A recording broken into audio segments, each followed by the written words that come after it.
I don't know what the origin of the problems are. I'm still trying to figure that out. But I don't feel like a lot of people around him have had his back. He's only 19 and that can be hard. The people around you that are supposed to support you, that aren't supporting you, that's hard.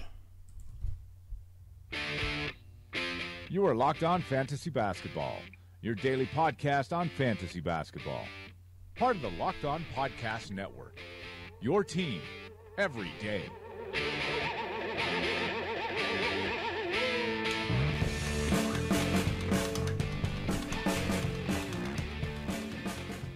Hello and welcome to the Locked On Fantasy Basketball podcast brought to you by Basketball Monster. My name is Josh Lloyd and I am the lead fantasy analyst at basketballmonster.com, and you can find me on Twitter as always at redrock_bball. A little bit of a lighter day in terms of the podcast today. There's only 6 games from Monday to talk about. There's 6 games for Tuesday to preview. We're going to use that player spotlight and shine it over on a new member of the Utah Jazz, and that is Royce O'Neale. So, Michael Bolton. Let's get to it.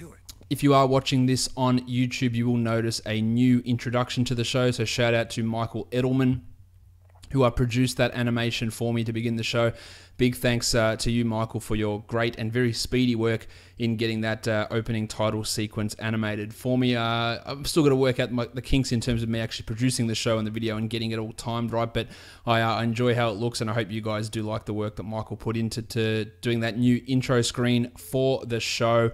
Let's get stuck straight into the action from Monday, the first of 4 days of games this week. The monstrous line of the night, of course, it goes to none other than Anthony Davis of the New Orleans Pelicans. Davo had 38 and 10. He hit 3 triples, an assist, a steal, 2 blocks, 14 of 24 from the field, and hit all 7 of his free throws. He's the 5th ranked player for the season. He's the 2nd ranked player over the last 2 weeks. Sons DeMarcus Cousins averaging 31 and 11 with almost 2 triples, over 2 steals, and 2.3 blocks. The efficiency's dipped from Davis recently. He's a 54% shooter for the season, 57 over the last 7 games, 48 over the last month of action. And even in those last 7 games, while he's shooting 47%, so down from the field, he's actually got his 3-point percentage at 41% over that time. So his 2-pointers have fallen off, I guess, with that little bit of extra attention that's coming his way with Cousins out. He has taken 59 shots in the last 2 games, Davis.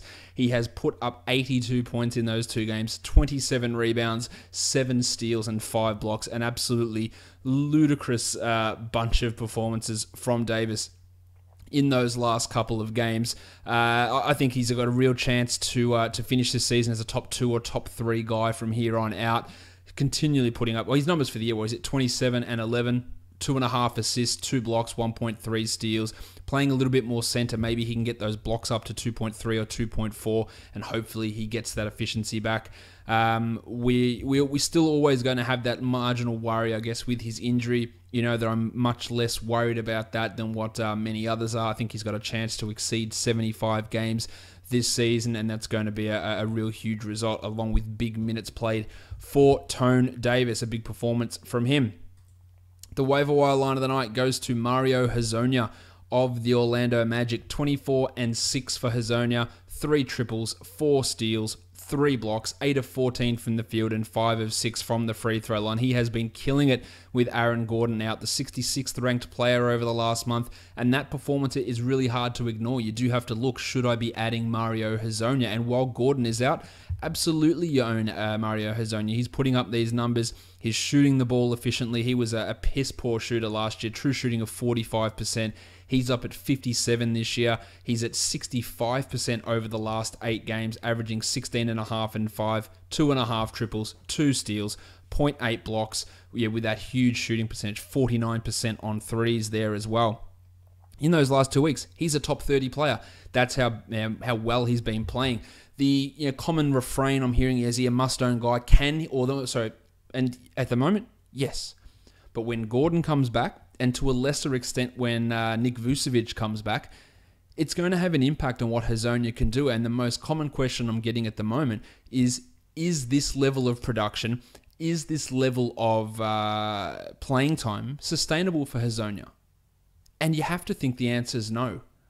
He's playing the majority of his time at power forward. 3/4 of his minutes are coming at the 4, and Aaron Gordon is going to get the bulk of those minutes. Now, he's clearly going to be the primary backup. You're not going to get any Mo Spates minutes playing at the 4. You're probably not going to get any Kem Birch minutes playing at the 4. Hezonja can also play at the 3, so he'll take those minutes behind John Simmons. He can take all of Wes Iwundu's minutes. He could easily do that. But then you've got Terrence Ross that's going to return at some point. So can he maintain this level of playing time? I'd have to say that the answer is no. He can't be approaching 30 minutes a night. We saw Gordon go out earlier this season. Hezonja put up big numbers. Gordon came back and he went back to 20 minutes, 18 minutes, 19 minutes per game numbers, which of course were nowhere near where he needed to be a must-own guy. He had this little run here at the end of December. He played 18, 12, 17 minutes, and then Gordon got hurt, and then his minutes started rising again. And then Gordon came back, and he played 18, 24, 13 minutes, and then Gordon got hurt again, and he saw his minutes rise. So we're not expecting him to maintain this level of production, but as I said, owning him. Also, got to remember that John Isaac is out as well. He's another player who can come in and take some minutes away at the power forward position whenever he ever comes back. So we're talking about two guys in Gordon and Isaac, and Vooch is a smaller part of it that are impacting what Hezonja can do in the future. In a normal situation for a team as bad as the Magic, you say, well, you know what? They'll give him these minutes down the run, maybe or down this stretch here. Maybe they'll reduce some of Vucevic. They'll play a little bit more Gordon at center, so they can develop their young guy. But they have zero control over Hezonja next season. You think Hezonja's not going to be pissed that they declined his team option? And even if they were willing to re-sign him, they can't pay him any more than what his 4th year of his rookie contract would have paid him in free agency because they declined that team option on his 4th season.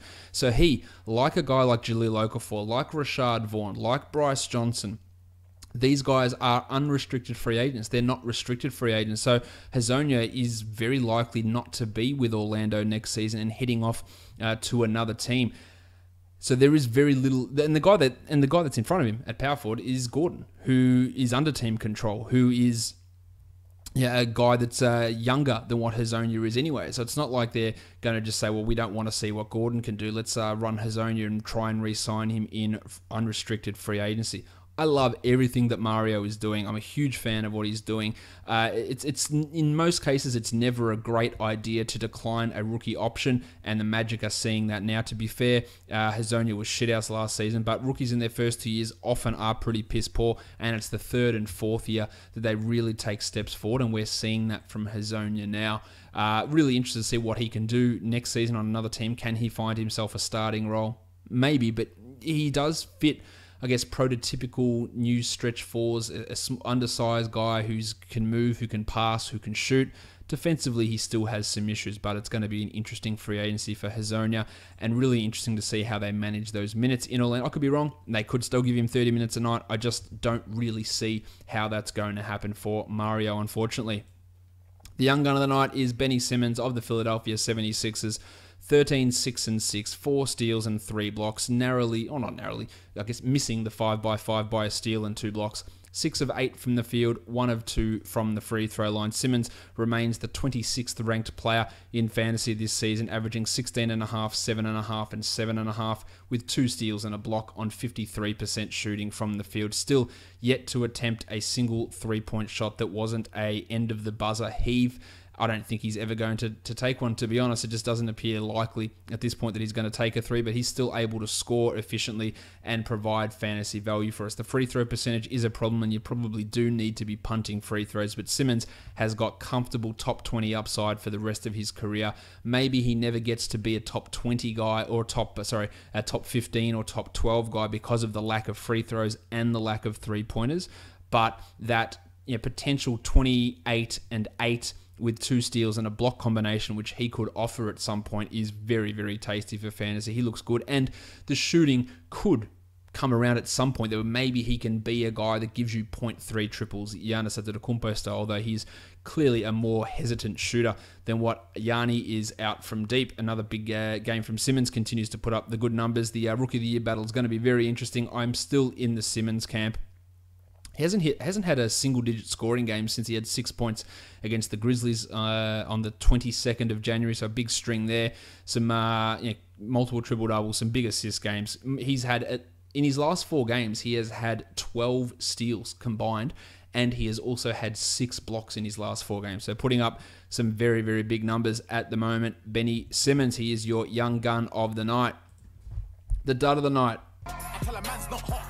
He couldn't be less hot. Tim Hardaway Jr., 9 points, 2 rebounds, 3 assists with a steal, 4 of 16 from the field. That is putrid. Missed 1 of his 2 free throw attempts. He is the 301st ranked player over the last 2 weeks because he is shooting 28% from the field and 16% from 3. It means his scoring's down, his usage takes a bit of a hit because he's not quite as confident, but those percentages are just killers. And he's also not hitting his free throws, 64% in that time. He has, his first 2 games back since starting his first lot of games since he came back from that injury. 16 points, 25 points, 16, 31, 17, 11, 15, and 15. And then in a game against the Celtics where they got smashed, he scored 4 points. Since then, he has gone over 40% from the field just once. He's had 1 double-digit scoring game. That was the 17 points on 41% shooting against Indiana. And he has gone just with some horrendous performances from 3 or from the field in general. We saw it at the start of the season. We're seeing it again now. It will bounce back. He is a streaky shooter, so that is something that you have to live with. If he gets dropped, I am adding him in 12-team leagues. Maybe not in 10s, because he's not going to do much in many of the other areas, but this is just an absolutely horrendous cold streak that Tim Hardaway Jr. is currently going through. The question of the day, it comes from EC, who is on Twitter at Miami Eric with a KC. He says, if you had the number 1 seed locked up, is it fair to tank the last week of the fantasy regular season to get a better fantasy playoff matchup? I know that there is going to be very much divided opinion on this question. I think it's fine. I absolutely have no problem with you being in that position as the number 1 seed, having the luxury and the cushion to be able to tank what you're doing and dictate who you play against in the playoffs. Now, it might come back and bite you on the ass because that team that you end up tanking to get into the playoffs might end up knocking you off in round 1 of the playoffs. But if you think it's a better matchup for you, I actually don't have any problem with it. You might say, it's a bit ethically ambiguous, it's not in the spirit of the game, and I can sort of understand those arguments. But I also don't have a problem with doing that, with sitting your guys. It's like sitting your guy on a Sunday because you want to preserve turnovers or you want to preserve field goal percentage. There's 100% nothing wrong with doing that. That is as fair game as it gets. This is a little bit more grey area, but I am totally okay with it. If I'm in a league and someone's doing that and it affected me, I'd be like, oh, Jesus, like, that's a pain in the ass, but I wouldn't be like, start crying, oh, he's a cheater, you got to make him play his guys. I'd just be like, oh, well, you know what? Should have done better earlier in the season. What can you do? You're at the mercy of what this other person does. It's not doing something that's outside the rules, unless your league does have rules where you do have to start a certain number of people, which is something that you can implement in many different league settings. But I don't have a problem with it, Eric. I don't have any issue with you going out there and trying to manipulate the playoff seedings to your benefit, as long as there's no other benefit involved, where someone goes, oh, I'll give you $50, or I'll trade you one of my players if you sit down your guys this week in order to get me into the playoffs. If someone says that to you, that's a no-go to me.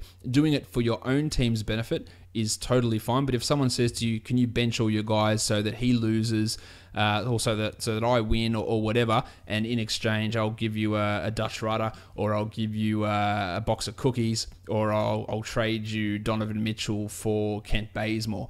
That is bullshit, and that shouldn't go on. You can get your Dutch rudder for free if you want, but sitting it for your own benefit, for your own playoff seeding, or your own playoff matchups, I don't have a problem with it. Again, I'd like to hear what you guys think of that, and whether you do agree or disagree, and how you view that. So let me know on Twitter at redrock _ _bball, and let me know your opinion on how all that, or what you think, whether that is fair game or not. The first the first game of the day. We're going to go into the box scores now and talk about the action. It was the Knicks. It was the Philadelphia 76ers. Some weird shit came out saying that the Knicks were going to be starting Enes Kanter and Kylo Quinn at power forward and center, with Michael Beasley moving to the bench. They were also going to be starting Lance Thomas over Courtney Lee and remain with Jarrett Jack in the starting lineup, which would have been the most nonsense bullshit starting lineup you've seen. It would have been Jack, Hardaway, Thomas, O'Quinn, and Kanter. Absolutely made no sense. In the end, Michael Beasley did end up starting over Cock, but Lance Thomas did start over Courtney Lee, and Jarrett Jack continued to start. I don't understand so many things that Jeff Hornacek has done with his team. My name is Jeff. His mishandling of center rotations last season, the weird stuff that he's done this year, the complete insistence not to play Ntilikina or have his minutes yo-yo. The fact that Jarrett Jack is out here playing at any point in this season is absolutely bafflingly ludicrous. You're getting smashed now. You're not winning games. You've got 2 point guards potentially of the future who you want to see what they can do, and you don't start either of them. And even in today's game, you limit their minutes. It just is a very, very confusing situation. Now, talking about Manuel Mudiay and Frankie Ntilikina. Mudiay, after double-doubling in his first game for the Knicks, played 19 minutes and had 7, 4, and 2. This is the Mudiay that we're used to from his time in Denver. And that's why, yesterday, I think it was yesterday that they played, and I said, you know what, grab him, let's see how it goes. But I'm not having confidence he's going to go out and drop double-doubles every night.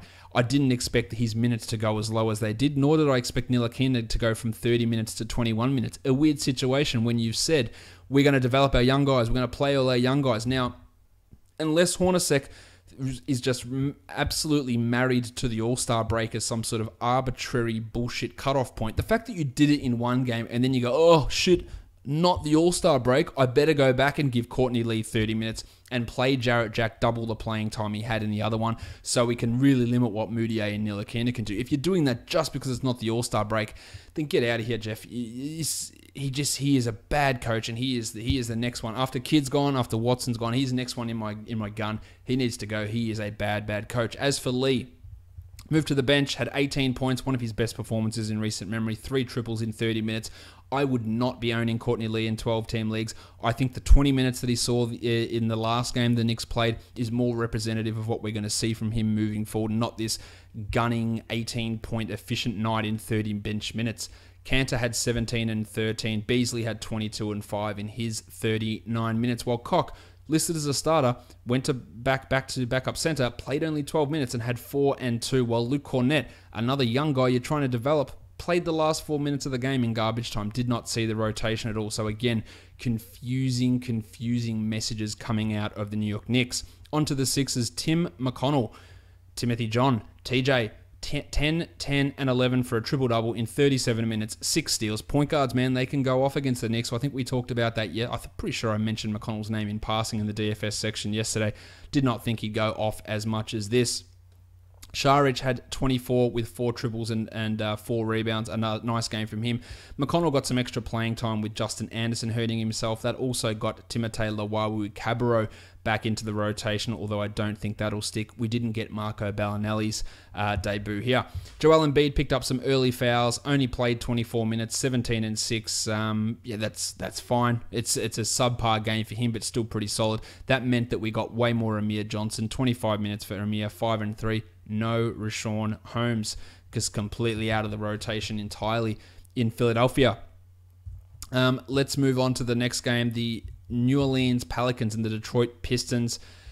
They made a change to their starting lineup as well. Rajon Rondo, who was benched for one game, he remained in the starting lineup, so I don't know what the point of that was. But they moved Nick Mirotic out of the starting lineup so they could start in 2018 in an actual NBA game, Emeka Okafor. Now, it was coming on the heels of Kylo Quinn starting next to Enes Kanter and Jarrett Jack remaining starting, and then the Pelicans put out that they're going to start Okafor over Mirotic. It was a very confusing start to the day in terms of the NBA. Now, I understand why Okafor was out there, because it enabled him to match up against Andre Drummond. Drummond still pulled down 21 rebounds, so it wasn't like it was effective in that respect, and he was still a -5.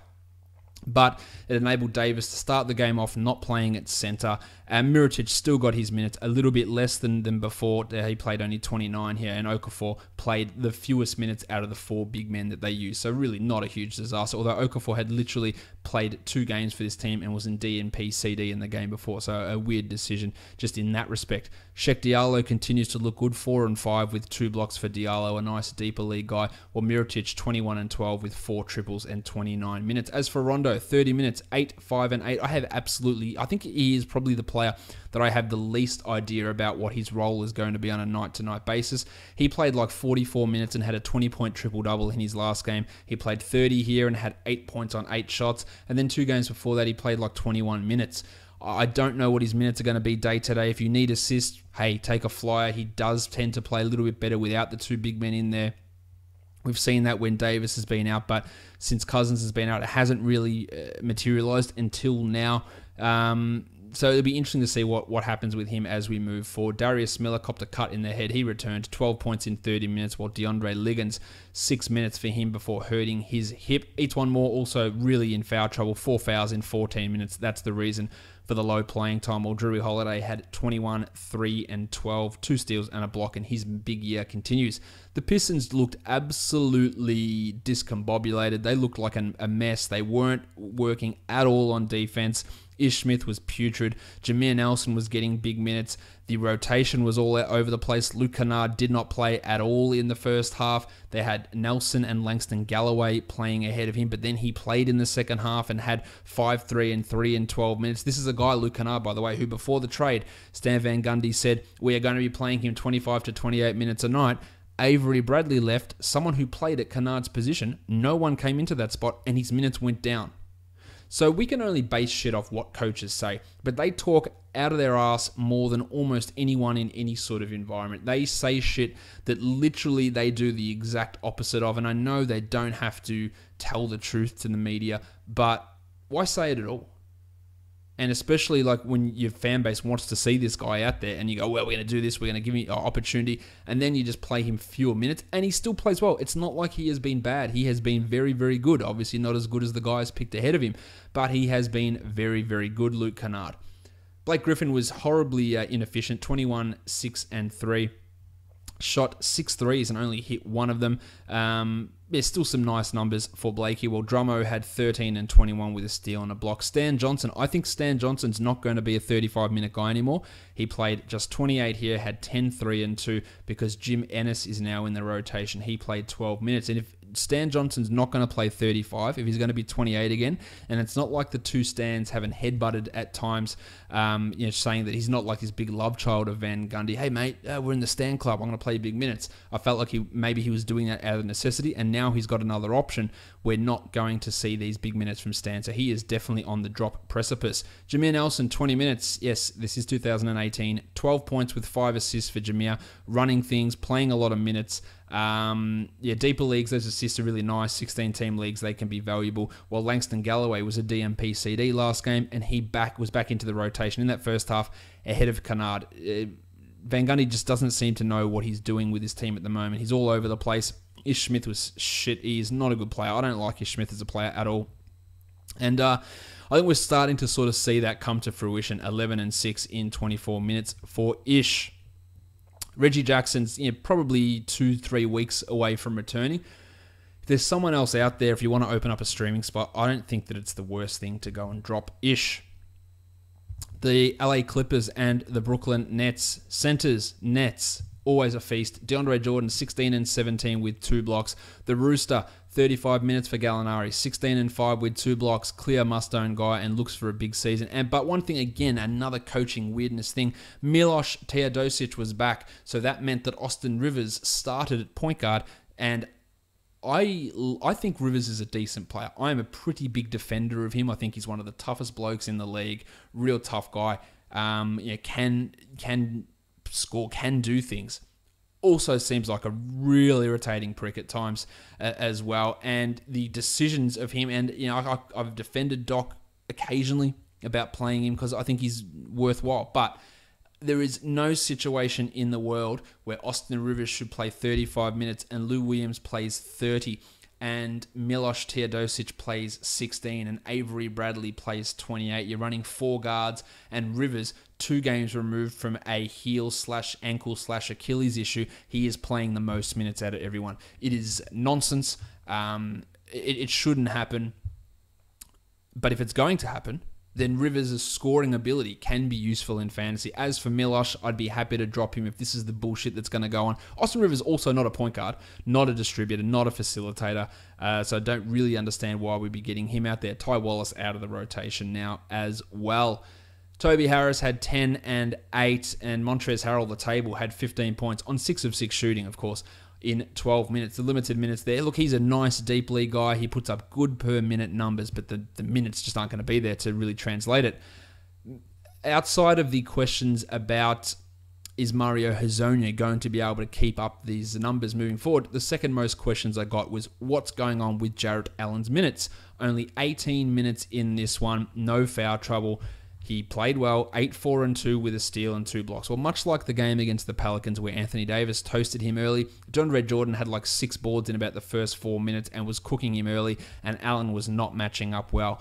Quincy, I don't understand at all the necessity to play 31 minutes of Quincy Acey and 12 minutes of Dante Cunningham, who are basically the same player, and that is a guy who'd be an average starter on a G League team. But they go out there and they compete hard, and Acey had 3 steals and a block here. If I own Allen, I'm not worried. That's not true. I'd have a little bit of worry, but I'm not dropping him. I'm holding on. It was 2 matchups where he was toasted early, and that saw his minutes drop. I don't think he's just going to be getting 17 moving forward. Shout out to Jahlil Okafor, who in the last 77 minutes is a minus 70. He continues to be absolutely disgraceful as an NBA player, and if he doesn't sign with a team next season, I think he probably signs on a non-guaranteed camp deal and doesn't make a final roster. He's horrible, and 21% of people still own him in fantasy. I have no idea why that would be. Damari Carroll had 12 and 10, while Spencer Dinwiddie did not shoot well, but 13, 2 and 8, and another strong D'Angelo Russell game. These last 2 games from Russ would give you a little bit of hope if you have held on to him. 16, 2 and 5. You should absolutely be holding on. The Blue Swimmer, a really full line from Alan Crabb. 15 and 6, 2 threes, 2 steals, 1 block. Nice numbers. Worth a look. Go on at him, see how it goes. Don't have too high hopes for it continuing though. The Orlando Magic and the Chicago Bulls. The Magic snatching defeat from the jaws of victory. Evan Fournier, 22, 3 and 5, always in line for a big game against this Chicago team, while Johnny Simmons had 14, 4 and 5 on 16 field goal attempts.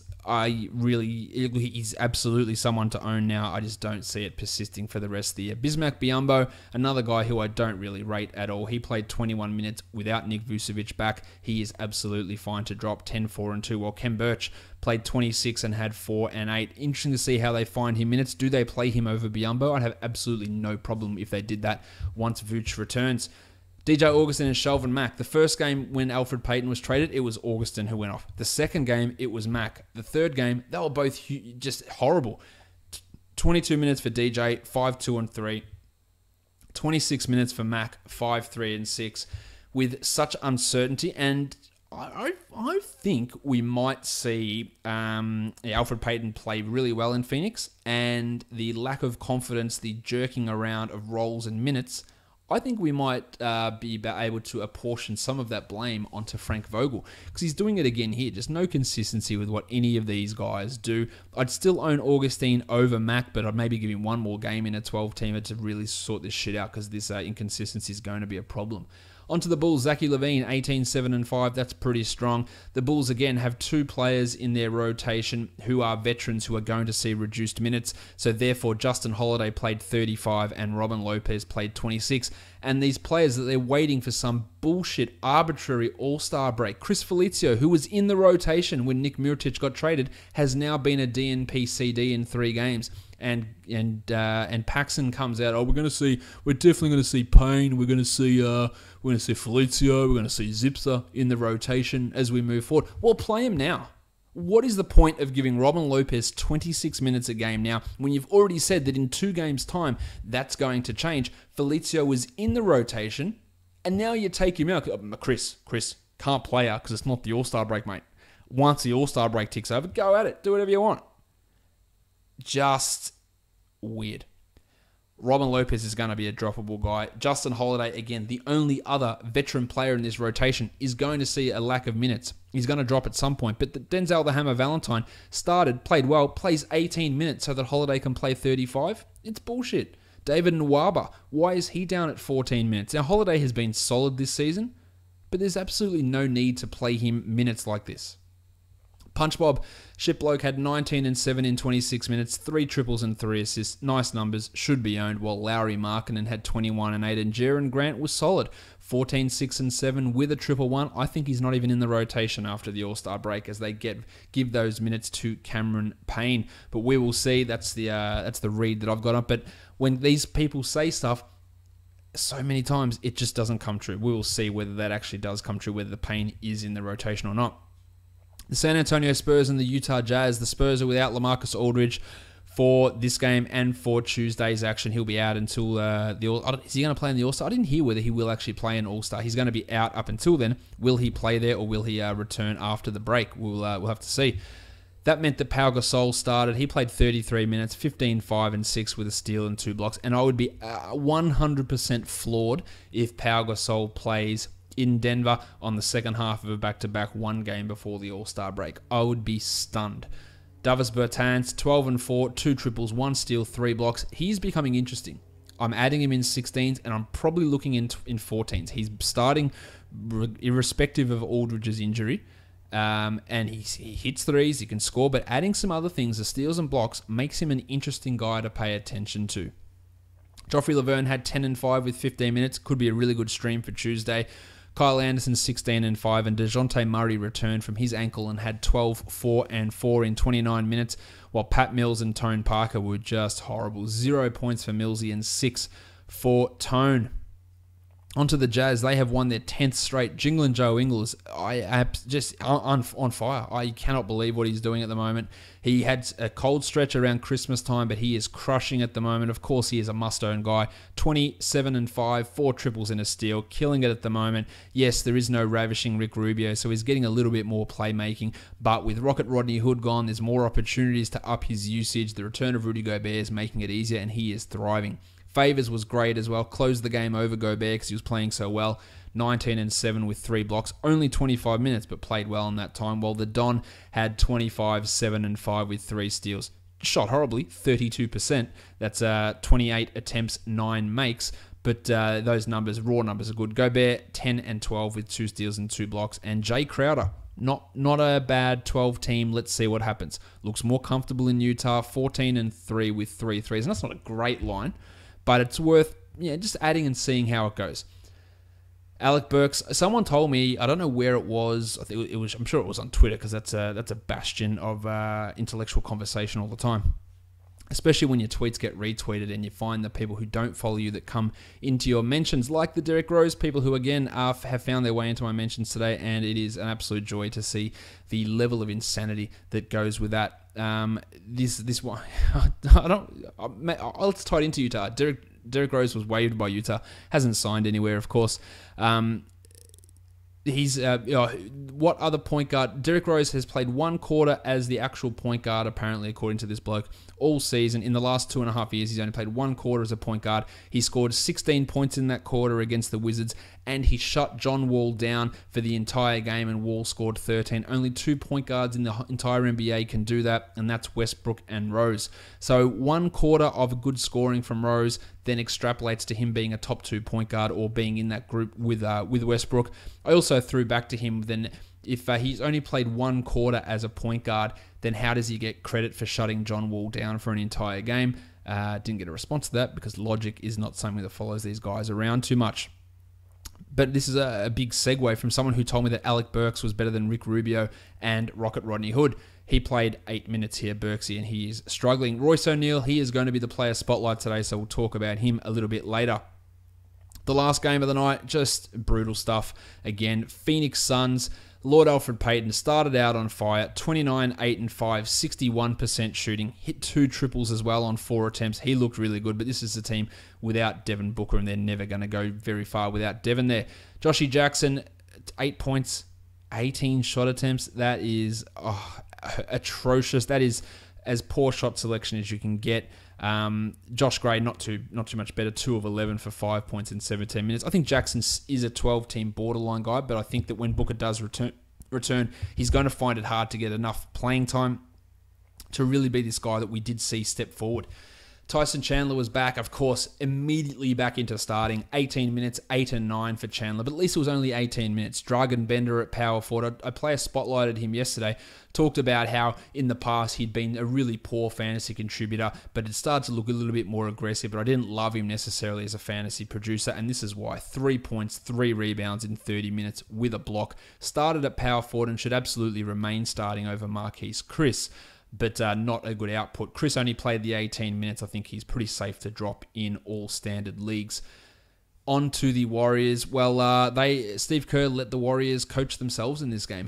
The players took turns running the huddles, calling the timeouts, doing all that sort of stuff, which many people are seeing as a sign of disrespect to the Phoenix Suns. Jared Dudley came out and said that, but he also followed up by saying, if we're getting smashed by 40 points every night, maybe we don't deserve respect. And that's 100% accurate. If you're going to be as absolutely shitful as what the Suns have been this season and be smashed by 40 as regularly as they have been, the Warriors can do whatever the hell they want. If they want to have the players coach and to give them ownership of the team and let them develop some skills and take responsibility, and without taking the game seriously because they don't need to, because that's how bad the Suns are, fine. I have no problem with Steve Kerr doing that. It's not his business to go out there and make sure the Suns players don't feel sad. And I always have that issue with, running up the score. Like, stop me. It's simple as that. It doesn't, it's a big thing over in American sports with basketball, and people with football. Why are you going for, passes? Why are you just taking knees at the end of game instead of running up the score? It happens a little bit more in college where teams do run up the score. I've never actually noticed it in terms of that being an issue in Australian sports. I've never seen like times where players don't kick the ball or don't try and score at the end of games, unless they're in a situation where they're trying to preserve a lead. But when the game's out of hand, they don't stop trying. They try and pile it on and embarrass the opponent as much as possible. And again, stop me. If you don't want me to do it, stop me. That's how I view it. And again, if you don't want to be disrespected as an opponent, don't get your pants pulled down, your ass paddled as often as the Phoenix Suns have for this season. On to the Warriors' production. They didn't need to do too much. Steph had 22. Durant had 17. Omri Caspi started in place of Draymond, had 19 and 10. And he's been a guy that when he's got minutes this year, he's produced. And he did it again. Pat McCaw hurt his wrist. Only 8 minutes for him, but very, very little changes from a fantasy point of view for this Warriors team, as we've seen basically the entire season. All right, I'm going to take a quick break. Then we're going to come back and we're going to talk Royce O'Neale for the player spotlight and do some DFS action for the 6 games we've got coming up on Tuesday. So I'll be back in a moment to go through all of that.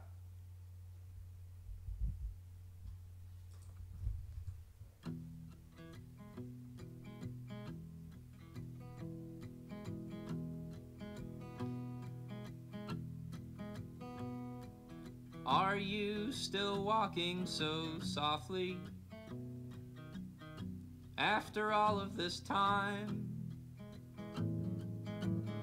And whose heart could your heart be if in your heart isn't mine? How do you jumble my head up while you are laying so still? It's not that I don't want you hunting, it's just I don't want you to kill me when I mention this gently, though I'm sure you will when I do. I'm just as hungry as ever, but I'm still half as empty as you.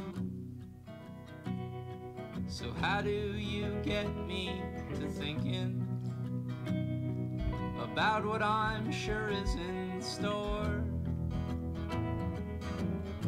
And should I love you 1,000 more times? All right, guys, we're back. Let's do that player spotlight now. We're looking at Royce O'Neale of the Utah Jazz, a player that many of you wouldn't have even heard of before this season. He signed with the Jazz. He played over in Europe last season for Gran Canaria over in Spain, which I believe, I should research this, I believe is the team that Andres Pešečnik's, a first-round pick, and I've definitely screwed that name up, first-round pick of the Philadelphia 76ers, where he played last season. O'Neal played his college ball at Baylor. His last season over in Europe, playing for Herbalife Gran Canaria, he played at 22 minutes a game in the Euro Cup. Actually, let's look at his ACB stats, which is the Spanish league. 20 minutes a game, 7.5 points, shot 33% from three, had 0.7 steals, 2 assists, 5 rebounds. Nothing that stands out as looking particularly spectacular. A marginally above average PER of, below 14.6. A marginal positive net rating, true shooting of 52%. Like, nothing about him suggests that he should be able to come over and command minutes in the NBA. But he has. He's played 14 minutes per game this year for the Jazz, averaging 5 and 3, half a three, half a steal, and shooting with a true shooting of 56%, including 37% from three. But it's been the last 2 weeks that the interest in Royce O'Neale has peaked. In his last 8 games, he's played 27 minutes per game, 9 and 5.5, a 3, 2.5 assists, a steal, 55, 78, and 41 as he splits. And he is the reason that Alec Burks can't play in the rotation really anymore. He's down to single digits because O'Neale is playing this well. He didn't do massive amounts in his start today. In fact, his last 2 starts in place of ravishing Rick Rubio, he has scored just 12 points. But he's had 14 rebounds. He's had 6 assists, 2 steals, and a block, majority of those coming in the first half of that back-to-back against Portland. But he's been a key part of the rotation in this 10-game win streak that they've played. The last game that he missed was against Miami on the 7th of January. He's been in the rotation every night and played only under 10 minutes only once in that time, which was on the 19th of January against the Knicks. He's had a couple of big games. He had an 18-5-5 game against the Spurs. He's had an 11-7-6 game against the Wizards back in December, an 11-point game with 3 triples against the Nuggets. A double-double against the Hornets, an 11 and 10, which is on the back of a 10.4 rebound game in just 14 minutes. He has been impressive when he's been out there on the court and forced himself into a larger role. He is a 24-year-old unheralded rookie who's posting a positive defensive box score plus minus and just a negative 0.16. So just a marginally below average player, marginally below average with his PER. His on-off numbers are through the roof. He is a plus 14, and that is why he has earned himself more minutes. But does this mean anything for him moving forward?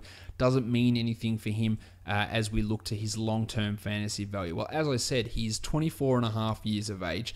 He's on a really good value contract, of course, at $800,000 for a couple of seasons. But where is his upside? Will he ever be a high usage guy? He's at 16% this season, so not bad. He's an above average rebounder, but he doesn't do much else that's really standing out to me going, you know what, at some point this guy's going to be a top 100 sort of a player. He's around average in most areas, and if he got 30 minutes a night, I could see him being 11 points, 1.2 threes, 6 rebounds, 3 assists, 1 steal, 0.7 blocks, which is basically average in nearly all categories, which is extremely low upside, but solid enough for, say, 14-team leagues. How does everything look for Utah in terms of how their team looks on the wings? Well, we know that ravishing Rick Rubio's still got time on his contract. Don Mitchell's a rookie. Jinglen Joe just signed his latest deal. Alec Burks could easily be gone. You'd have to think that O'Neal is in this rotation as a 15 to 20 minute night guy role moving forward. Now, plenty of things can change in the NBA. I don't ever see him becoming a regular 30-minute starter. Maybe on a different team, he could become an Andre Robertson-y type of starter, a guy that plays 28 minutes and doesn't do much offensively. But he has impressed this year, but he's not someone where I look at him as a diamond in the rough fantasy-wise that in 2 years' time is going to blow up and become this multi-categorical contributor.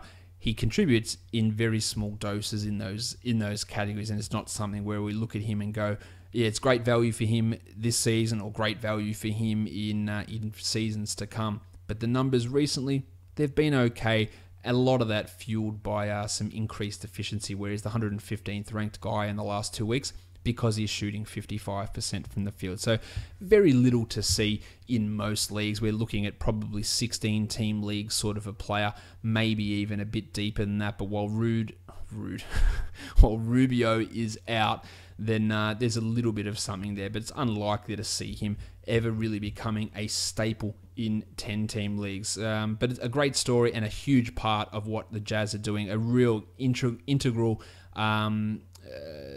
rotational piece who is going to remain in that rotation for the rest of the season. Let's look at these perfect lineups now. From Monday on Fanjul, Timothy John McConnell, 54.5, Lord Alfred, 42.1, Drew Holiday, 49.6, and the Don had 48.9.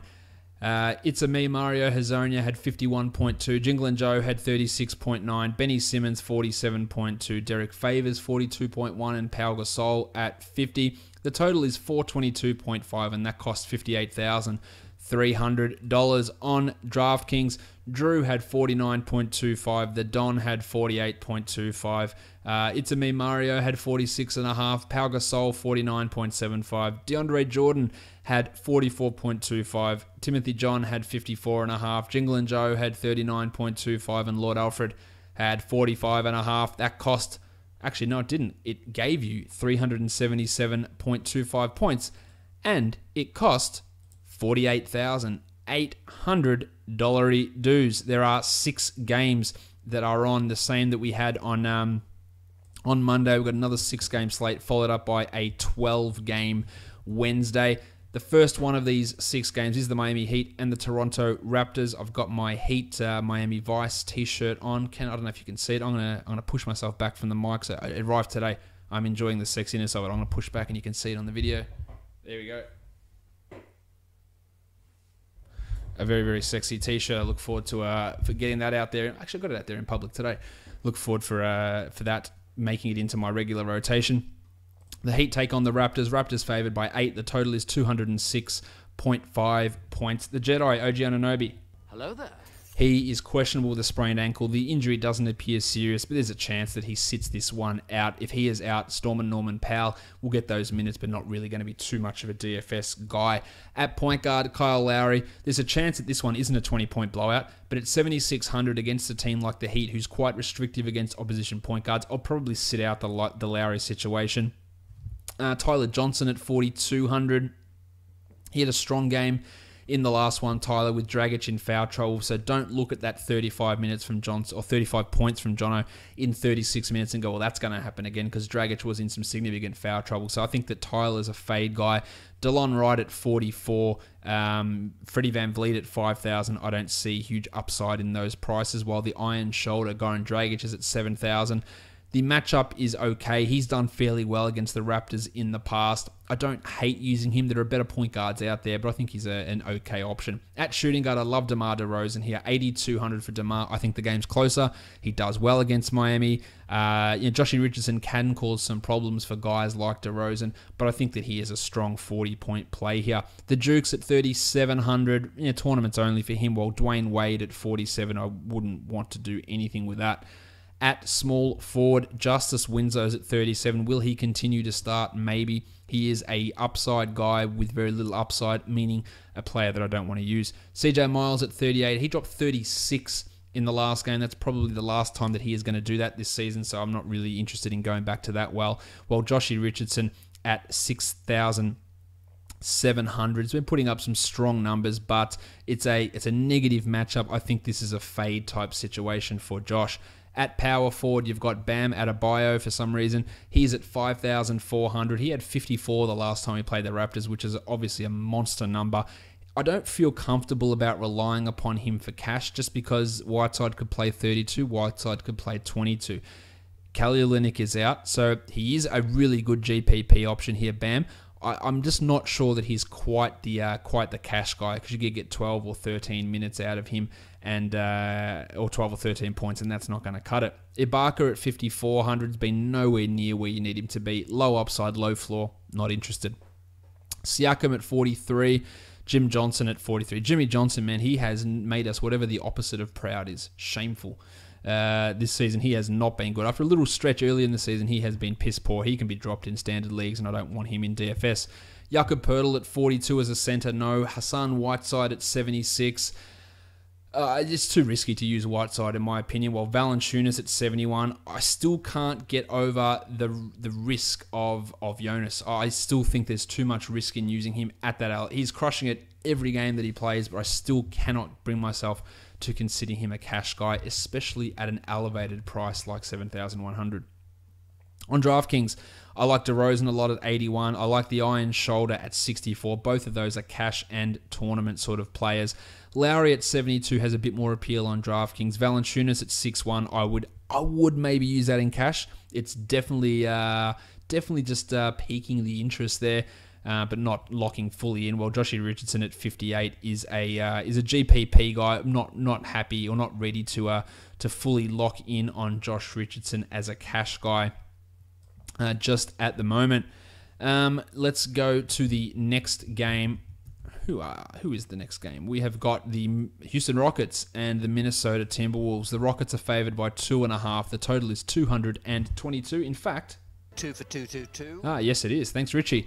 Joe Johnson, unlikely to make his Rockets debut. Brandon Wright has signed as well. He's not going to be a regular part of the rotation. Trevor Ariza has already been ruled out for Houston. At point guard, Jeff Teague.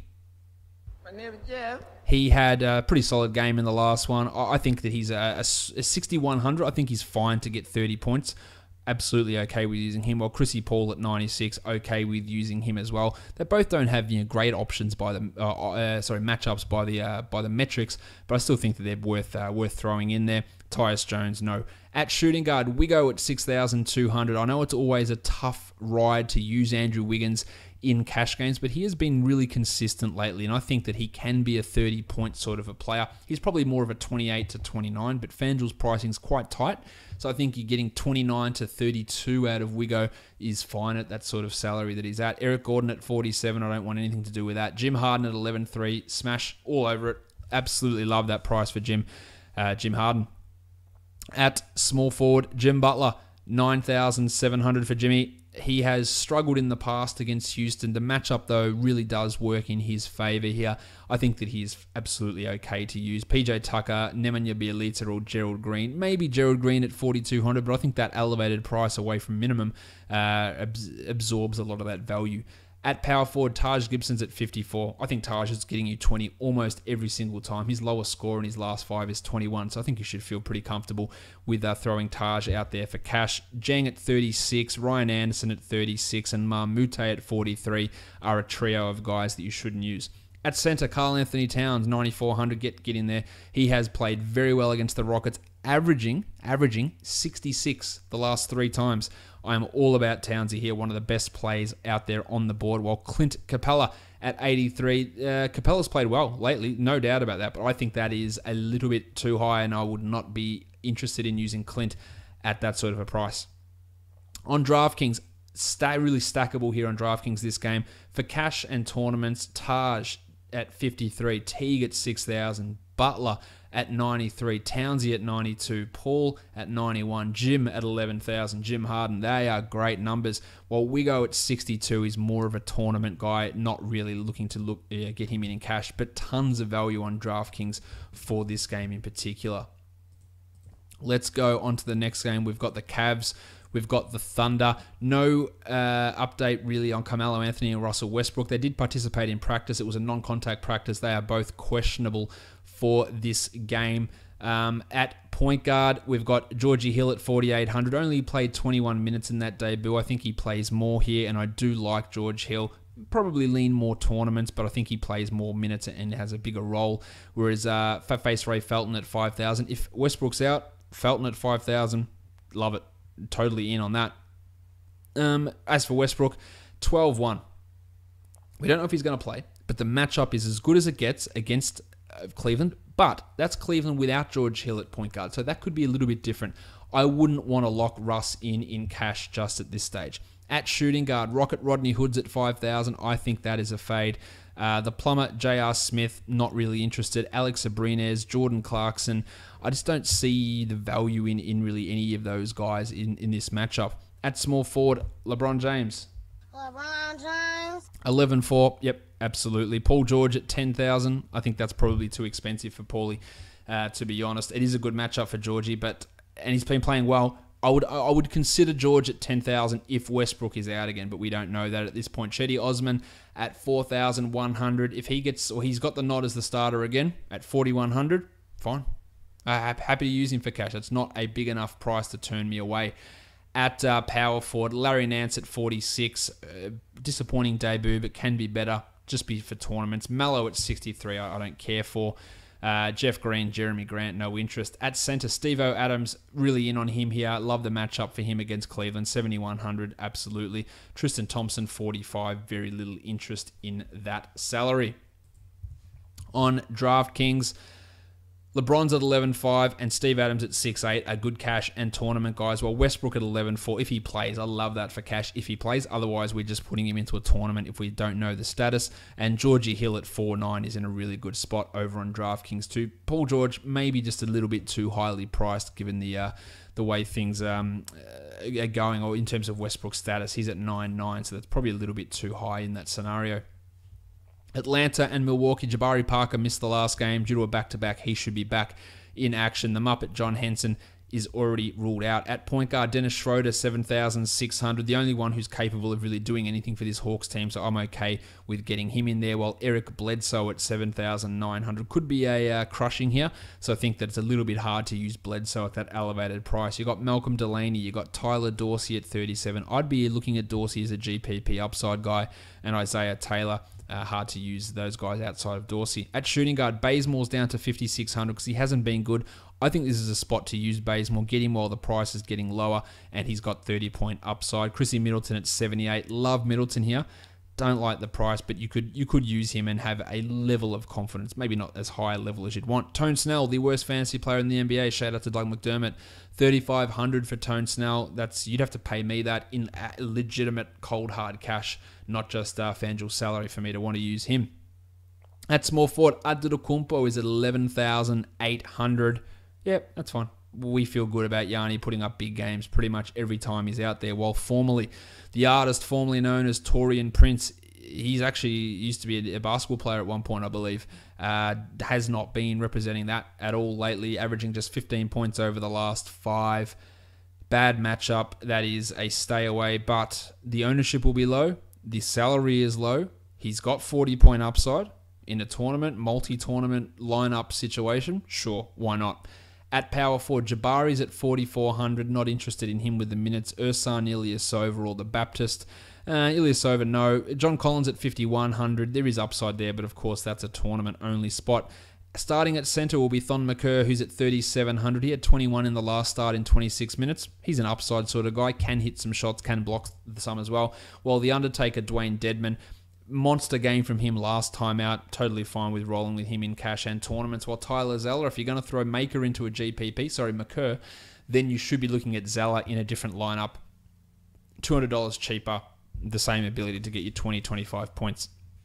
Remember, this is a very, very positive matchup as well for these Milwaukee guys, Milwaukee centers. I'm not sure if Zeller's going to have an opportunity to go against his brethren, Miles Plumlee, who apparently will be out of the rotation. But it's always good to see Zeller's going up against Plumlee. Who doesn't love seeing a Zeller versus a Plumlee? Not one person that watches the NBA can't be thrilled by that sort of a matchup. On DraftKings, tournaments, I like McCurr and I like the Baptist at 47. And for cash, it's Yanni, it's Schroeder, it's Bledsoe, it's The Undertaker, it's Bazemore, and it's Tyler Zeller at 3,300. I think Tyler Zeller's actually a cash play on DraftKings, and that is a pretty sad state of affairs. Let's go on to the next game. We are looking at the Sacramento Kings and the Dallas Mavericks. Salah Mejri didn't play in the last game with a stiff neck. JJ Barea, Wes Matthews, and Dirk Nowitzki all missed last game. They're all probable to return. So it's going to be interesting to see how the Mavericks run things with their rotation. Do they start Barea, remove Dwighty Powell to the bench? Do they keep that smaller lineup, or a bigger lineup, and put Matthews at the 2, the pencil at the 3, and Powell at the 4? I don't know at this point. Dwight Powell has been crushing it though, but that is going to be something for us to pay attention to. At point guard, De'Aaron Fox at 6,000. Love it.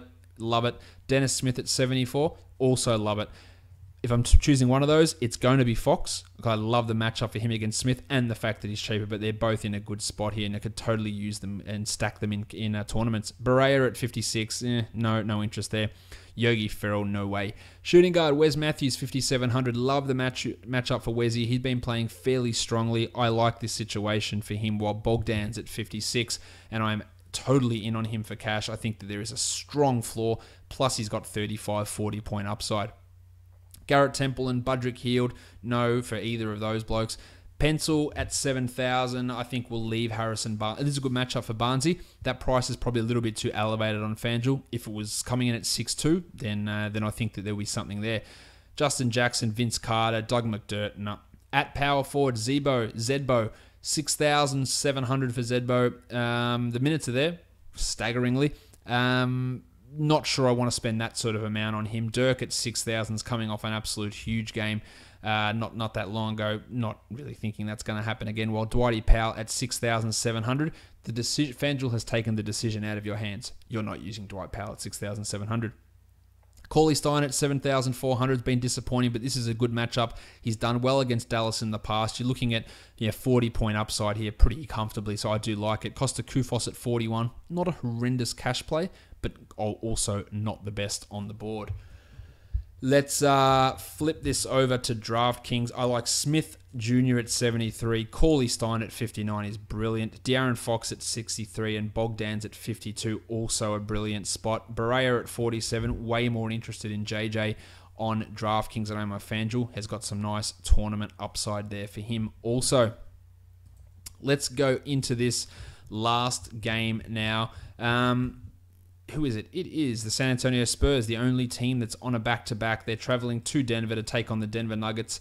Of course, we don't have any word on what the Spurs are doing in terms of a back-to-back. I don't think that Manu Ginobili will play, and I also don't think Pau Gasol will play. So be prepared for a stack of Joffrey Laverne and Davis Bertans, a stack of Bryn Forbes, Brandon Paul, maybe some Matt Costello gets in there as well. Get ready for some weird shit going down. At point guard, DeJounte Murray's at 5,500. He's got a really good matchup against his namesake, the Blue Arrow, Jamal Murray. I like DeJounte here. Played big minutes in his first game back from the ankle injury. Put up 25 points. Totally fine to use him. Not locking him in as cash, but the matchup is a nice one. The altitude back-to-back thing might turn me off a lot of these guys, though, to be honest. At shooting guard, Dan Green, Devin Harris, Farton, Will Barton. Of course, Barton's the option there, 7,600, but really that price makes him more of a tournament sort of guy. Forbesy, Darren Hilliard, Brandon Paul. You could throw Bryn into a GPP if guys rest, as I assume. Kyle Anderson at 6,000. I think that's fairly strong, just as a solid cash guy with limited tournament upside. Baby Neck, Wilson Chandler, 4,500. I think that's a tournament worthwhile look. He had a nice game in his last one, has been as bad as almost anyone in the NBA prior to that, so not a strong recommendation. Love Davis Bertans. Even at 5,000, that's fine for cash, great for tournaments. Trey Lyles at 56, I'd probably leave that alone. At center, Joffrey's at minimum salary. I don't know that Powell's out, and I even think if Powell plays, his minutes will be limited. Aldridge is out. 3,500 for Joffrey. This is a 25-point opportunity for him, so I like it, but I wouldn't be just locking him into all my cash lineups because we don't know. It's me trying to take a guess that Powell will either be limited or sit, and I think that boosts Joffrey up. Nick Jokic at 9,400. The Spurs have been a trouble for big men all year, but no LaMarcus, no Powell. Does that somehow make it easier? I don't know, because they're not good defenders, but the Spurs continually restrict what big men can do. I think I'd be fading Nick Jokic here. Gasol at 6,000, no interest in that at all. Actually, I didn't talk about a few of the Nuggets guys. I should have. The Blue Arrow at 6,700, that's fade. Gaz Harris at 64. Again, it's the Spurs, so I'm going to say let's leave that alone. Don't know how I ended up missing those guys. On DraftKings, a little bit more there. Farton Will Barton at 66 is strong for cash. Bertans at 48 is good, and Lyles at 51 is a GPP guy. But most of these other players I'm avoiding in this scenario. All right, let's go on to the other sites now. Rapidly go through those. On Yahoo for tournaments, Westbrook. That's Russell. Bam Adebayo, The Baptist, JJ Barea, Budrick Hield, Jeremy Grant, Alex Abrines. There's some tournament options. For cash, Tyler Dorsey, Jetty Osman, Devin Harris, Costa Kufos, Thon McCurr, Georgie Hill, Davis Bertans, Bogdan Bogdanovic, Dwighty Powell, Kyle Anderson, De'Aaron Fox, The Undertaker, DeMar DeRozan, Chris Paul, and Karl Anthony Towns. On Moneyball, tournaments, Schroeder, Cauley Stein, Adebayo, Nance, Georgie Hill, Babyneck. And for cash and tournaments, Osman, McCurr, Bertans, Kyle Anderson, De'Aaron Fox, The Undertaker, Wiggo, Steve Adams, Dennis Smith, Eric Bledsoe, Chris Middleton, DeRozan, Towns, LeBron James, and Giannis Antetokounmpo. And on Draft Stars for tournaments, Will Cauley Stein, The Blue Arrow, Zedbo, The Undertaker, Wiggo, The Baptist, Larry Nance Jr., Justin Jackson, Vincey Carter. And for cash, we've got Tyler Dorsey, Tyler Zeller, Thon, Tyler McCurr, Tyler George Hill, DeJounte Murray, Bogdan Bogdanovic, Davis Bertans, The Pencil, Steven Adams, Dennis Smith, Chris Middleton, and James Jimmy Harden.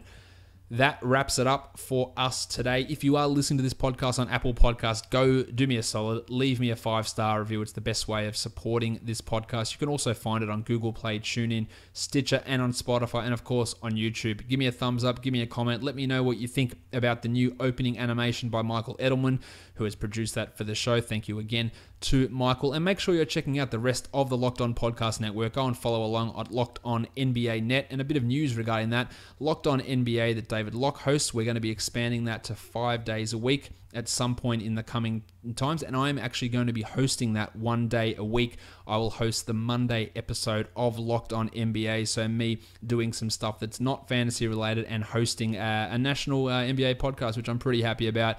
So make sure you are checking out that show there with myself on Mondays and David, and I think one other person hosting on some of the other days. Not sure how that's all breaking down at this point. All right, guys, we are done here, guys. Thank you so much for listening, everyone. See ya.